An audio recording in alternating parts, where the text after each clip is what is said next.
Behold, his soul which is lifted up is not upright in him.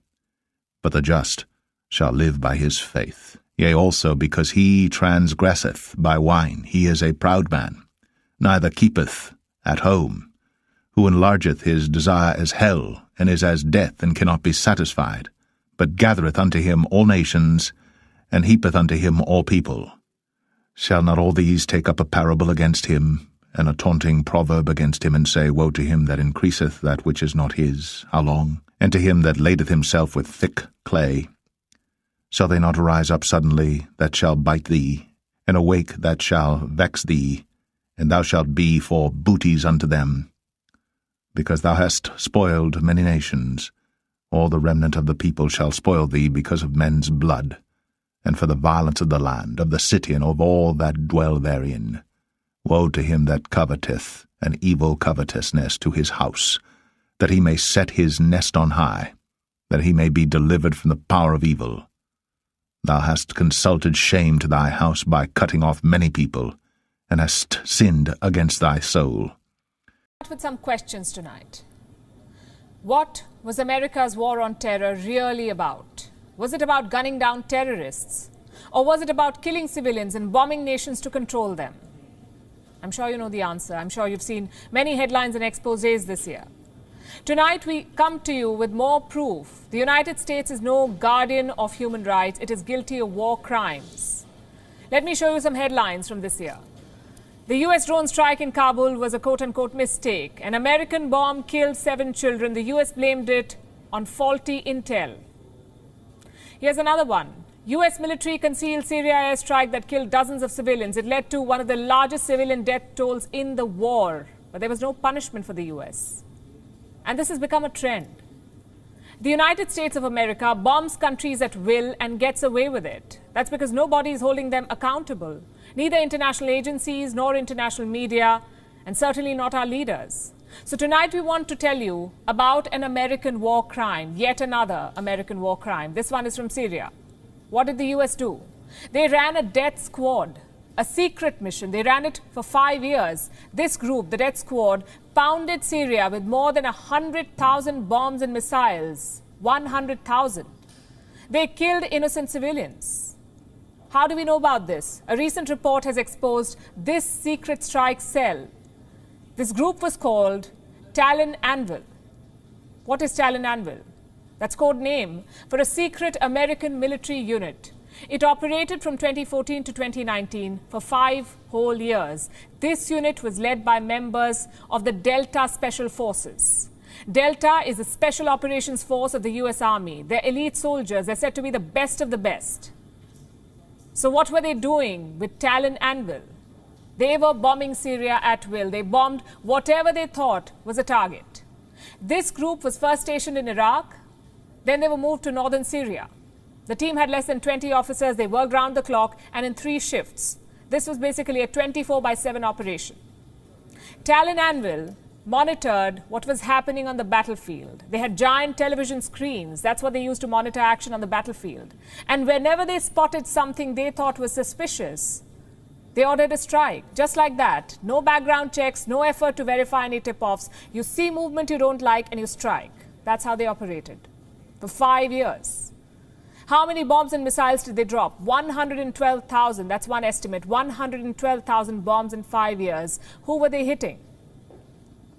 These officers thought they were neutralizing terrorist convoys, car bombs, command centers, enemy fighters. But on the ground, these bombs were killing civilians, farmers, children on the street, families fleeing the war, villagers taking shelter inside buildings. They were all hit.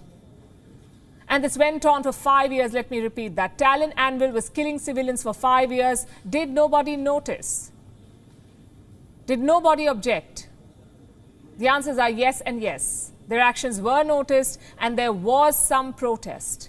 Some American pilots flying over Syria opposed Talon Anvil. On some occasions, they refused to drop bombs. Why? Because they were asked to hit quote-unquote questionable targets in densely populated areas. Officers from the CIA also complained. They were worried about what they called a disturbing pattern of strikes. Even within Talon Anvil, some members refused to participate in these airstrikes. But such interventions were few and far between. Also, they were ineffective. Many of these complaints went to top military leaders. What did they do? Reports say they chose to look the other way. For the most part, Tallinn Anvil did what they thought best because the system allowed it. And Tallinn Anvil did not just exist on paper. It had a top secret status. Almost every operation it undertook was highly classified. So there was no scope of external oversight or monitoring. Also, the unit itself took steps to hide its misdeeds. Reports say they prevented the collection of evidence. They turned away drone cameras during key moments of strike missions. So they did not allow their actions to be documented. And when there is no evidence, you can imagine how any investigation into this would pan out. Many officers, in fact, believed that civilian deaths were unavoidable. Allow me to quote what one officer told a newspaper off the record. This is what he said. The officer said, and I'm quoting, he saw so many civilian deaths, he eventually came to accept them as part of the job.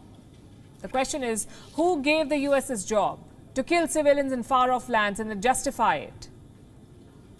Who will hold the US to account for this? The American war in Syria did not just inflict material damage, it took lives of innocents. Secret strike cells dropped bombs on civilians and then they tried to hide that fact. Who will investigate these deaths? The US has not been honest about its war in Syria. The wide disparity in casualty numbers confirms that. Officially, the US-led coalition admits to a little over 1,400 civilian deaths during the Syria campaign, 1,400. Independent monitors give a much bigger number. They believe that there were anywhere between 8,000 to 13,000 civilian deaths. So the question now is America hiding its war crimes in Syria?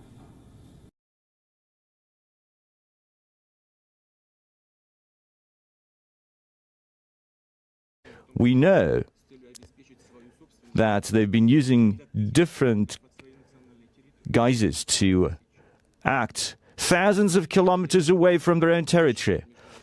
And if they don't really like the UN Charter and international law, they say it's outdated. We no longer need that. But if it fits their interests, they would be happy to refer to humanitarian law, to UN Charter. We are sick and tired of those manipulations.